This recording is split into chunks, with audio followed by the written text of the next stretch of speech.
Welcome to the Spizzle Lock, the challenge where for every video I beat one Pokemon game as a generation lock without repeating any Pokemon. And in this video we're doing things a bit differently. You see, I have a guilty pleasure. Some people smoke, some people drink, some people power scale, but I like to host Pokemon tournaments. And in the pursuit of trying to scrounge up some prize money for my contestants, I signed a deal with the devil and a gauntlet of additional challenges were added to this leg's Nuzlocke.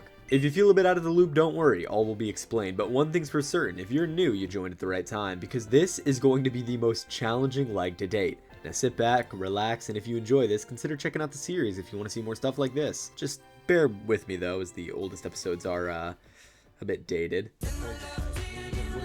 Alright, here's some Subway Surfers. I know that was a long minute, and let's get into the game. We pull up to our retired rival Bianca and pick up our starter. Not that it matters, because we can't use any of them. Why, you may ask? I don't want to talk about it.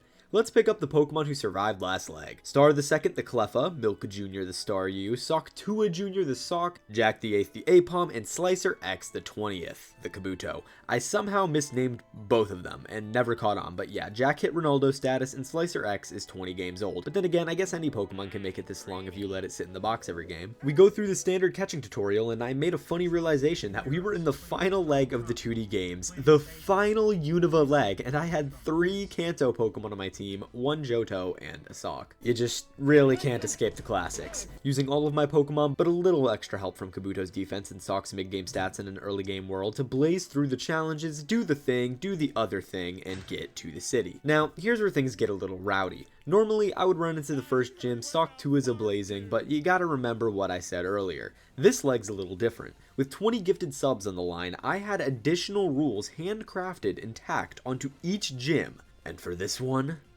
I couldn't hold any items. What? That's it? Okay, they get harder as I go, I promise. Just please don't click off. We made our way to the next town over, and I was super excited. For multiple generations, I had been saving Magnemite for Black 2 and White 2, as it hard countered the second gym, was incredible all around for these games, and I just love the guy. And this would be my last chance to have it for Gen 5. Unfortunately, the challenge for our second gym battle, Roxy, who uses the poison type, was we cannot use any steel types, which is annoying, but hey, at least we'll still have it for the rest of the leg so I can finally... We catch Elekid and name it Jackson Bradley, based off of a middle school tweaker I covered in my streams that I thought was so ridiculous, I decided to make a members only video about it. Go check that out when it drops. We start the gym battle against Roxy and lead with Jack, who uses Sand Attack and Tickles on Coughing to nerf it, then scratches at it until KO. Whirlipede is out and Milk makes her debut. With Harden, Recover, Natural Cure, and a damaging move, there really wasn't much Roxy could do to turn things in her favor. So after a long exchange, we cop our second gym badge and hit the road. I checked the rules for our third battle, and we finally have a stipulation that affected us. No 4-time super effective moves. Specifically, no fire or flying moves on the Levani line. But before we could get to that, we were forced to participate in Cape Shit slot production, which admittedly took me far longer to get through than I needed because, I sometimes kind of just blaze through the dialogue options. We make our usual rounds through the city, as before, even completing our tour with a complimentary sewer walk. Through my perusing, though, it dawned on me that I didn't have a fire type or flying type. I also didn't have anything to hit Berg for super effective damage at all. This could be a problem. I tried picking up an Eevee at a secret little grove in the city, but I got a Petalil instead that I named Chlora. I found a Darumaka who I named Kenny, but all that did was finally give some weight to this challenge. The answer to the gym lying right in front of me, and I couldn't use it. Or could I? The challenge specifically said no 4-time super effective moves, nothing about the Pokemon, so I could bring this little squish ball to the battlegrounds, I would just have to use it defensively. My team was looking like a soft pack of Skittles, but by God it was all we had. We evolved Star into Clefairy and use her as our lead. We set Attract into Swadloon and then dish out 3 charms so it can't do any damage. Star sings their beautiful serenading lullaby and we go into Kenny where we hit 2 workups as Swadloon shoots string all over us. We go for strength, he hangs on, and we KO. We go back to Star for Dwebble, but we miss 2 sings, so we use our 1 healing item to try again, and 3rd time's the charm. We next go to Chlora, and Dwebble wakes up immediately. We hit Attract, then Leech Seed, then Sleep Powder. This was huge. Honestly, Attract as a move is so good in a Nuzlocke. With this, we were able to get it into Leech Seed KO range and switch to Jackson Bradley. We tank Smackdown, eat Oranberry, Seed takes it out, and out comes Ace Levani. I have some doubts, but I pushed through and outsped, landing a T-Wave. Thankfully, Levani hits back with String Shot, so we bring out Soctua, land a few Word Cups, and spam low sweep. For some reason, Levani continues to use String Shot, and we take our third badge.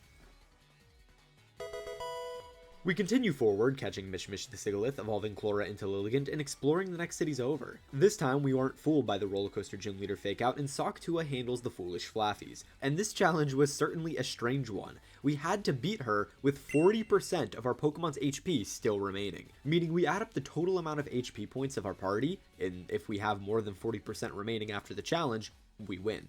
I evolve Jackson Bradley into Electabuzz, tweak my team, and start the fight.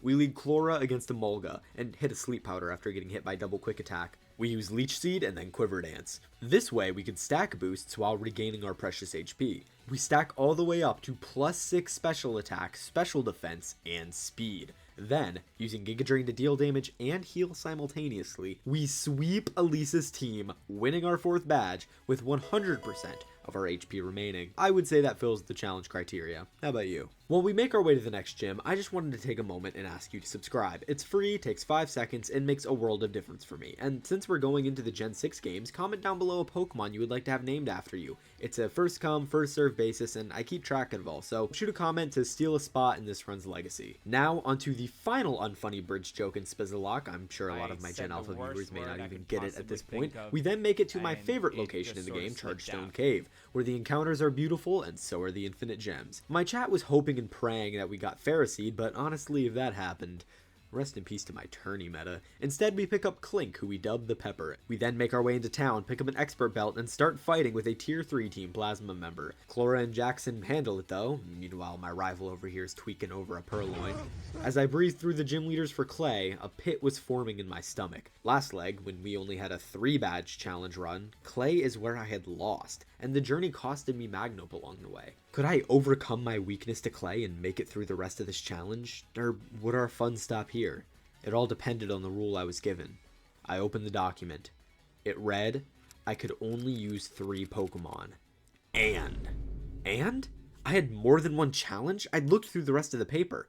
All of the gyms had one challenge assigned to them, except badges 5 and 7. For this battle, I had to beat Clay in a 3-on-3 fight, and I couldn't use any setup moves, meaning no Quiver Dance, no Workup, and no Sand Attack. I know, scary, right? I decided my best Mon for the job was Chlora, as we still had Sleep Powder, Leech Seed, and Giga Drain, incredibly useful with a lot of staying power, but I was gonna need some backup if I wanted to take down Excadrill, as I wasn't sure if Chlora could tank hits like that. So I brought in Soctua. With super effective damage, expert belt, and sturdy to boot, I was sure I could break through. I was actually confident enough to just bring these 2 Pokemon, but it would be wise to bring a 3rd. As part of the challenge and fear factor here is, I have nobody to fall back on. If these guys get knocked out, if something goes wrong, it's over.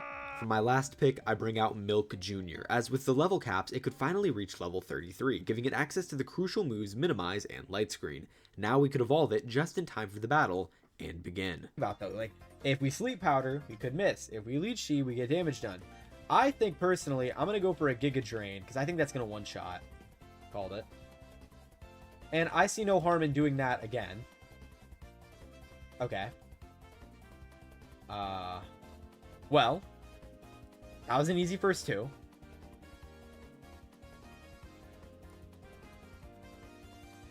Excadrill is not weak to... Yeah, fighting, ground, water, and fire.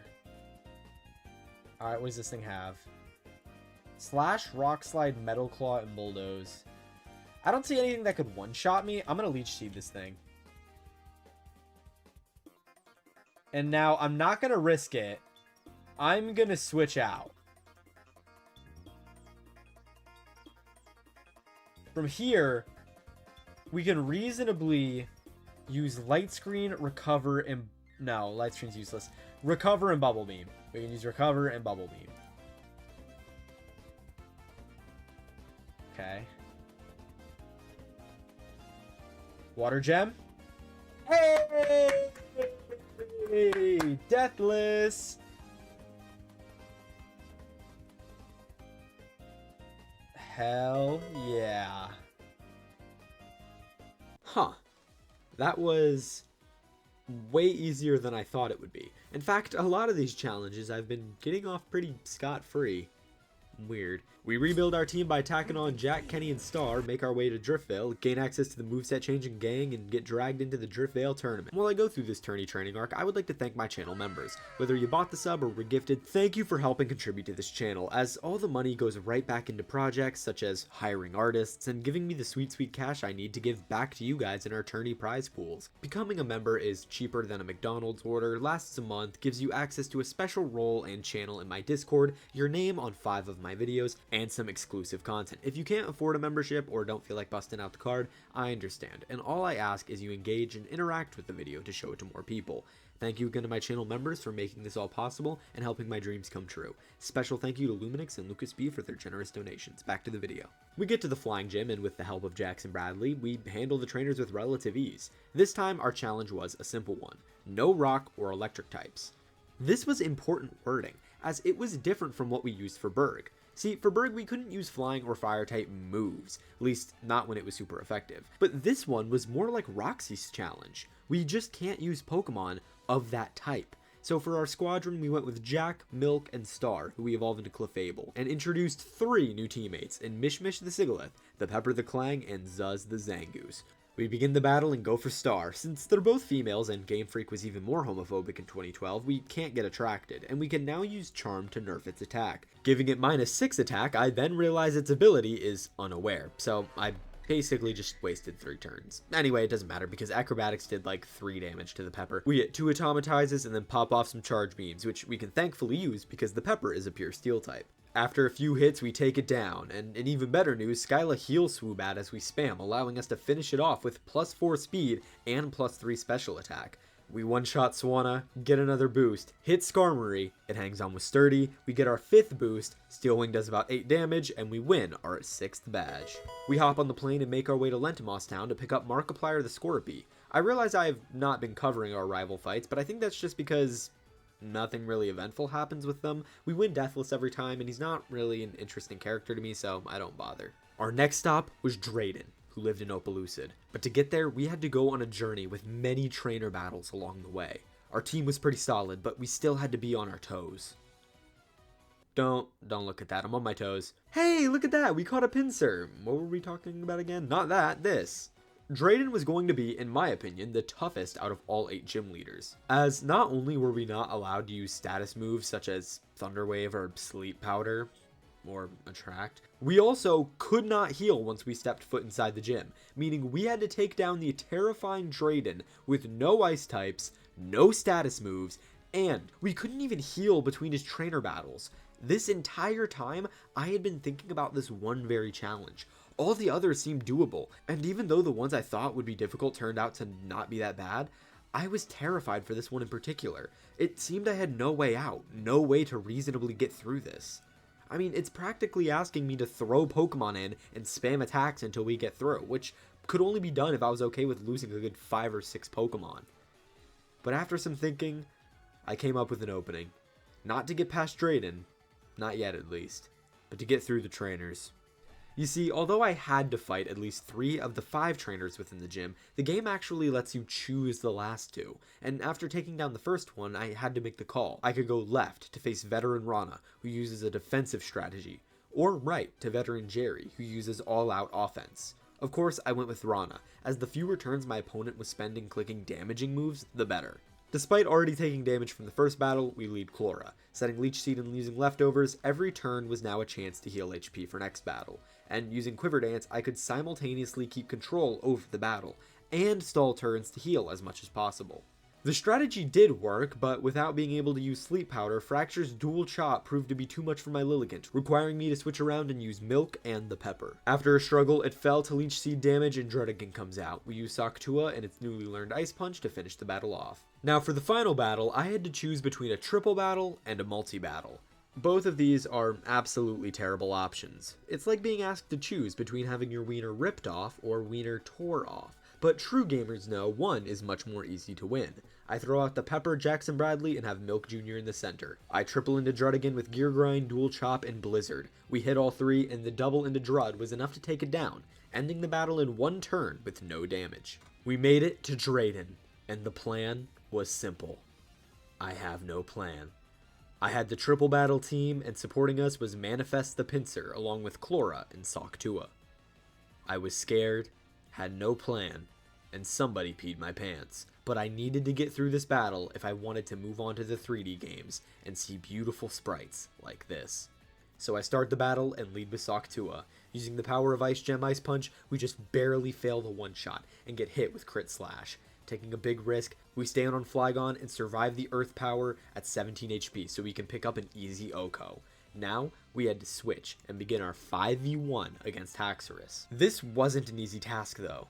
Haxorus had an insane kit. Slash in case it outspeeds you, Assurance in case you outspeed it, both off of that massive attack stat, Dragon Tail to stop you from setting up, and Dragon Dance to give it the speed and power to sweep our entire team, all packed and gift wrapped into one turn. Top it all off, remember, we had no stab ice types, and we couldn't give it any status condition. At least, not via a status move. But if I switch to Jackson Bradley holding an Eviolite with the ability Static, that 30% chance of paralysis could win us the game. We get hit with Dragon Tail, switching us out for us, but no status proc. To make matters worse, we go right back to Socktua.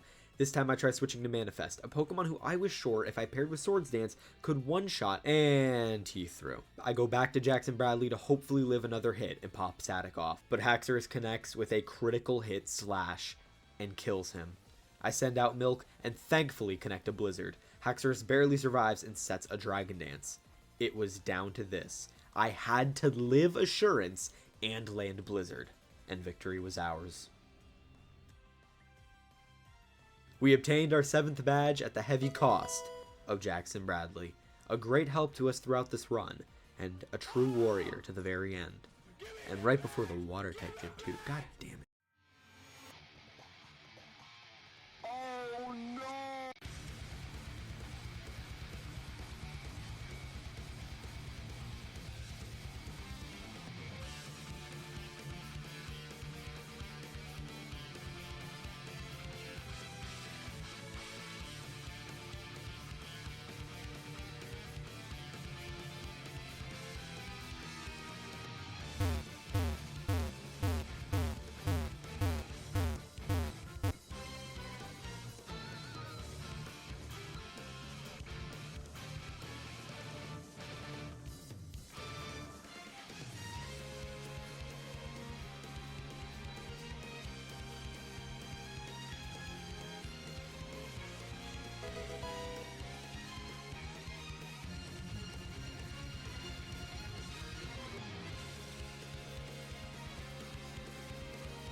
We end our gym badge gauntlet with a team building challenge. Essentially, we just couldn't repeat types, so I put together the squad of Jack, Chlora, Socktua, Milk the Pepper, and Manifest. And we got to work. Chlora, take it away.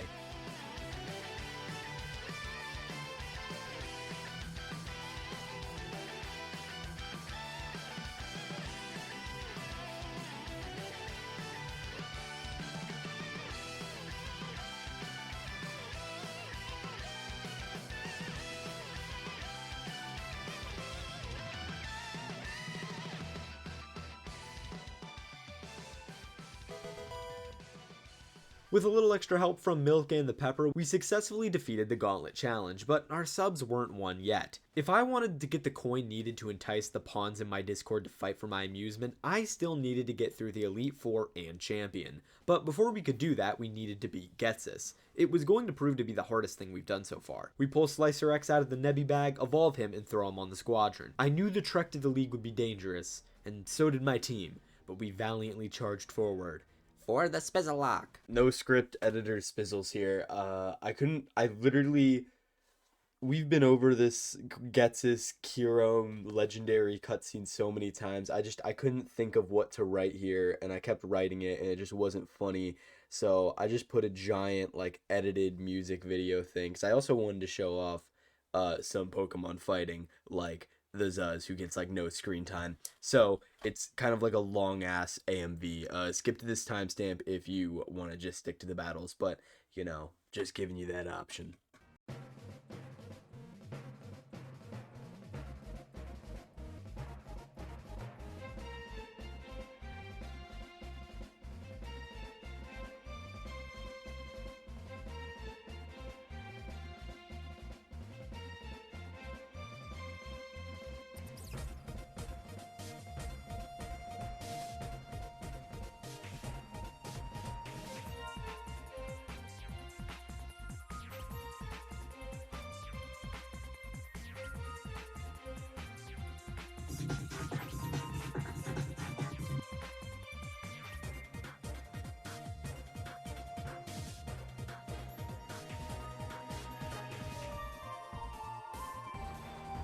Watch out, I got it. No, it's okay, I'll get it. No, wait!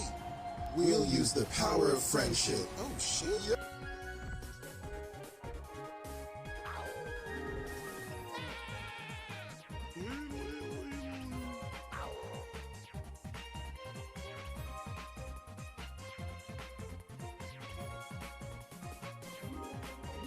Yes, yes, yes, yes!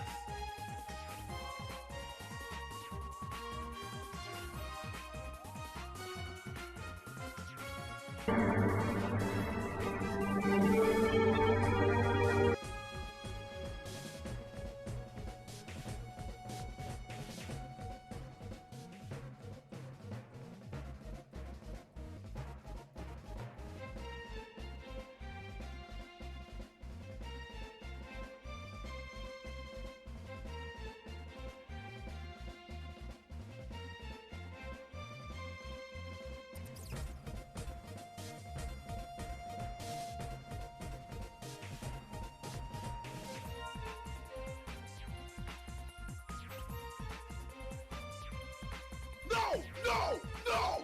Fuck!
We defeated Ghetsis, and now the only thing standing in our way was Victory Road, but the deaths were starting to catch up to me. I had been on my high horse on being so death-free up until now, and to make matters worse, I had been streaming for almost 10 hours at this point, and I was starting to lose it. Now, for the final montage of this episode, I just wanted to present to you the results of an 8 gym badge gauntlet paired with no sleep, 10 hours of streaming, and losing half of my Pokemon to random trainer battles. Finally going to the gym kind of consistently. That's good. I'm probably going to go after the stream. 5 time. Ride down the waterfall and sail east.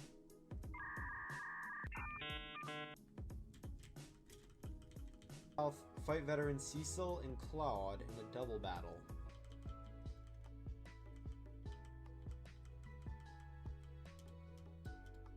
What the fuck? 4 times? Okay, Kenny's dead. This game sucks, dude. This game fucking sucks. I hate double battles. Surf south to reach dry land. Okay, so I think I was supposed to fight those guys.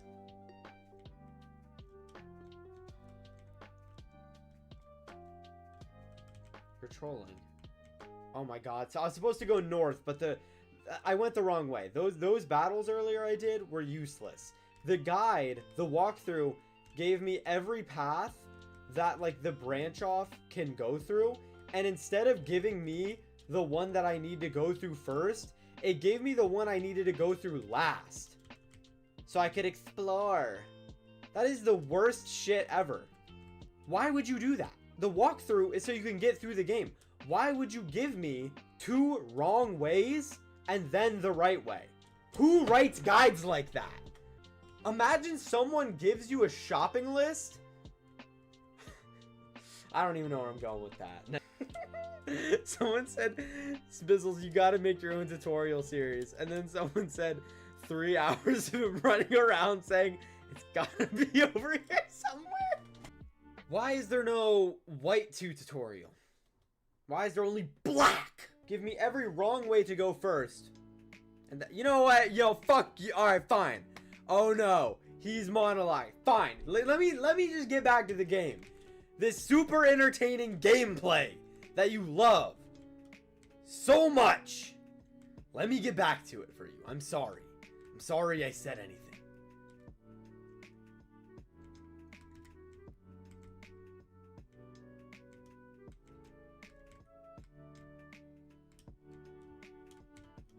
I'm not fighting this woman. I don't want to fight her. I don't want to. No! No! No! I can't beat this stupid game. I cannot do it. I can't play these games anymore. I can't do it anymore. I've played this game 4 times. This is my 4th time through Victory Road, and I'm losing everybody. I have a pincer. One of my hardest hitters is a pincer. I can't find a tutorial.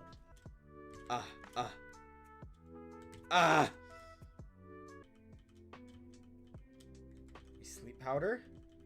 Oh, yes. Yes. You're getting destroyed. You're getting destroyed. You're getting destroyed. Giga Drain! Yes! Yes! Wait for it! Leech Seed to break sturdy. Hold the line. Hold the line. Giga Drain. Yes! I made it!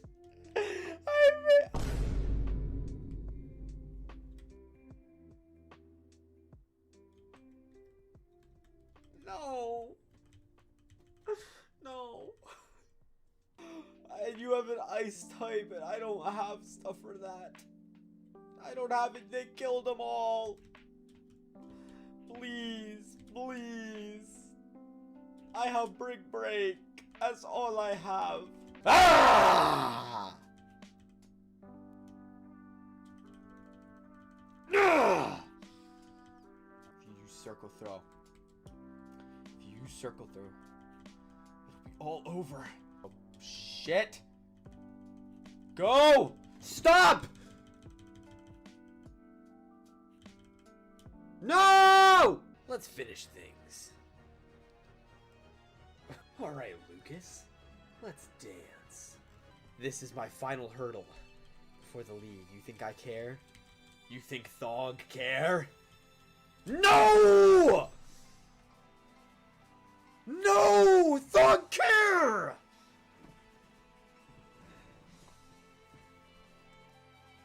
How could you do that?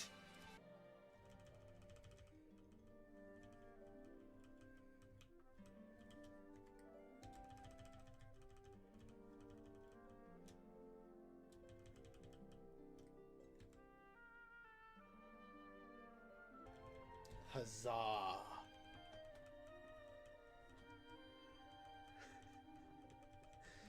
No! I forgot about this! Oh, God damn it! Slicer X, save us! Save us! Slicer X, save us!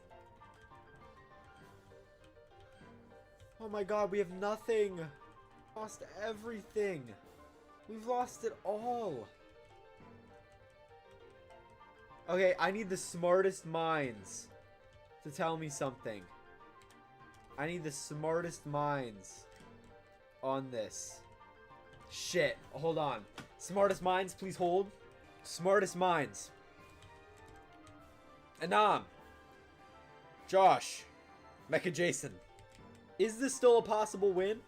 We had suffered heavy losses to get here, and my mental state had surely deteriorated, but thankfully my chat was there to support me and help me use what we had left to build back better. The good news was, although we lost some great Pokemon, we still had some good members left, and a pretty diverse cast in the backup box. Our 5 surviving allies were Slicer X, Jack, Socktua, Chlora, and Mishmish. In the box, we had Seviper, Scorpy, Delibird, Tynamo, Matang, Elgium, and Azurill. It took a lot of talking over and a nice long bathroom break, but we ultimately decided only 4 of our 5 would be coming with us. We were leaving Chlora behind, for a few reasons. For one, although it was an incredible support Pokemon I really didn't want to leave behind, it simply didn't mesh very well with the types we had to face. We were already kind of forced to bring a Kabutops and Ambipom, which is admittedly suboptimal, so our other 4 slots truly did matter. Lilligant was also incredibly frail, making it even more of a liability. It also couldn't really do super effective damage into many Pokemon, and to top it all off, due to its method of evolution and how it learns moves, it would just be yet another Pokemon that sits in the box all game. So, with our 2 free slots, we landed on Markiplier the Scorpy and Josh Wrong the Matang. We prepare our teams as much as possible and evolve Markiplier into Drapion, but we actually purposefully don't evolve Matang and instead give it an Eviolite, as Iron Defense Eviolite Matang would be able to wall our multiple key threats with its great typing for these battles. We of course go with our classic Jack build, gave it leftovers. Cross Poison Night Slash, Ice Fang, and Toxic Spikes on Markiplier with Scope Lens, Josh Wrong with Bullet Punch, Meteor Mash, Iron Defense, and Zen Headbutt paired with Eviolite, Socktua Jr. with Bulk Up, Brick Break, Ice Punch, Close Combat, and Quick Claw Mishmish with Light Screen, Psychic Reflect, and Dark Pulse paired with Black Glasses. And there's nothing really special about our Kabutops set.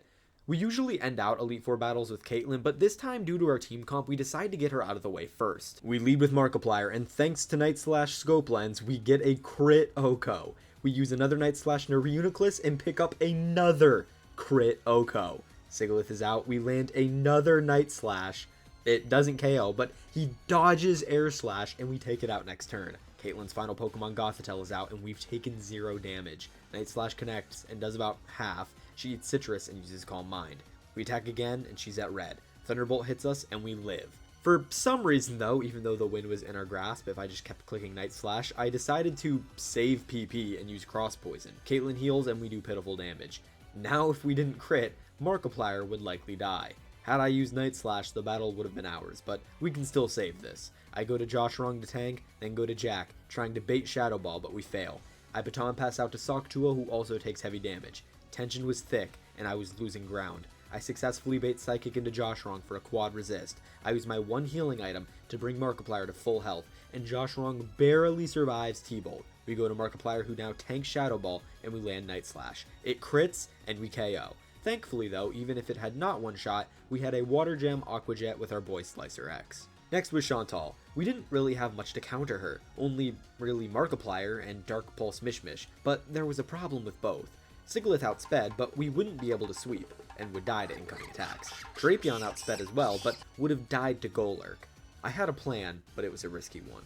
Mishmish, like I said, outsped her entire team, so I led with Jack, and set 1, 2, and then a very close 3rd Nasty Plot thanks to Citrus Berry, and passed +6 special attack to Mishmish. We tank the Psychic and retaliate with Dark Glass boosted Dark Pulse. We outspeed and one-shot Coffagrigus, Jellicent, Chandelure, and finally Golurk, and move on to Grimsley. I was really worried about Liepard for this fight due to its super disruptive moveset, but thankfully we had one Pokemon who could outspeed it, Jack. The problem was, could we one-shot? Well, after giving it a Silk Scarf and realizing Jack's ability was Technician, we were able to tank Fake Out, then hit a 2-piece combo in one shot with double hit. We hit an Agility and Scrafty almost takes my boy out. We Baton Pass into Socktua, which made us faster than everything on the board. We Eat Crunch and hit 2 close combats, taking down Scrafty and Bisharp. Crocodile is out last and stops our sweep with Intimidate. We dodge EQ by going to Mishmish and set up Reflect. We go to Slicer X and lose about half health to EQ. We were in a rough spot now. Slicer X had the potential to KO, but one more hit could mean death. But we had nobody else to go to. It was up to him. We get outsped and EQ connects. I hold my breath, and he lives on 2 HP, uses the gem, and one-shots. And that's my goat. Slicer X never dies. Finally, we face Marshall and lead with Josh wrong. We use Iron Defense to tank the incoming attacks and throw dodges Zen Headbutt. I realize I'm going to be taking a lot of damage, so I max out my defenses and use my healing item on the turn they heal. I try using Meteor Mashes for an attack boost, but I take it out and never get it. Me and Xiao immediately nopes out of there upon seeing our Bedrock Matang, and we take Conkeldurr out in 2 hits thanks to a crit. The XP of the KO boosted us to level 59, meaning for the champion fight, we would have Metagross. Me and Xiao lands a scary crit U-turn, and Sok comes out. But our damage and defense were simply too high, and we spammed Zen Headbutts until both remaining Pokemon fell. Josh Rung evolves into our beautiful Steel Pseudo-Legendary, and we move on to Iris. We made it through the Elite Four deathless, and it was time for a beautiful, incredible, hard-earned 6v6 showdown to end off the 2D era of Pokemon. I hate to do this, but we lead off Markiplier as a sack. Due to Haxorus being sashed in the back, it could easily spell our doom if we didn't break it preemptively. We trade Markiplier's life for one small thing, a Toxic Spike. And it works. Thank you, Markamu. We send out Sawktua, who lives a Dragon Pulse at about half health and one-shots with a close combat. I consider going for an Expert Belt Ice Punch, but failure to one-shot spells doom for Sawk, who is great into most, if not all, of Iris's team. And I remember what happened against Drayden, so I go to Josh Rung to tank the blow. We get a lucky flinch and manage to easily dismantle Life Orb Druddigon. We go to Mishmish for Aggron, and it uses Automatize, causing it to outspeed us before we could set Reflect, and gets hit by a full force Rock Slide. But Mishmish hangs on and sets Reflect anyway. We now bring out Slicer X. Thankfully, he gets hit with an already resisted Double Edge. Slicer X absolutely slurps up an EQ and smacks back with Gem Boosted Waterfall. We go for Aqua Jet, and Iris full restores. But Slicer X crits. With this incredible turn of luck thanks to our one and only GOAT, we were back into KO range, but Iris withdrew and soaked up the attack with Water Absorb Lapras. Reflect wears off, and I go to Sawktua, who gets jolted by Bolt. We use our last 2 close combats and take down Lapras and Aggron. Wanting to keep Sawktua alive, we go to Josh Rung, get crit hit by Dragon Claw, set an Iron Defense, and get flinched. We deal damage and use our 1 healing item on Sawktua. We take down Archeops, and Haxorus hits the field. The Toxic Spike Markiplier left behind breaks Sash, and I set another Iron Defense, so we have +4 defense against its first Dragon Dance. It sets another as I Meteor Mash. My tired brain whirls as the battle comes to a fantastic conclusion. I discuss with chat if it's time to make the final move. Oh shit, do I Bullet Punch? Okay, it's too close to call. I have to lean on chat here for the final move. Okay guys, Meteor Mash, Bullet Punch. Meteor Mash, Bullet Punch. I'm at, I don't even know how much plus defense I'm at. I'm either at +2 or +4. Bullet Punch. We might lose Metagross this turn, but we win. Yeah, we lose Metagross, I think, but we win. Oh my god. Oh my god.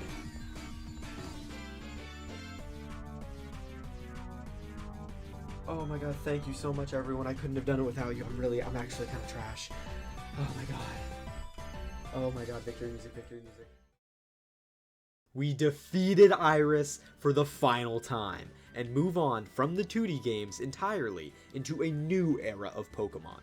With 5 Pokemon on my team and a pseudo-legendary, things were about to get wacky. I hope you enjoyed this episode, hit the bell to check out my streams for X and Y, and I'm super excited to continue this. But yeah, I'm sure you can see why I had to prohibit the lobbying of Spizzalox. Unless you guys found it more entertaining this way? I don't know. Let me know in the comments your thoughts on it all. I'll just do whatever the community decides. Anyways, see you next time. Bye!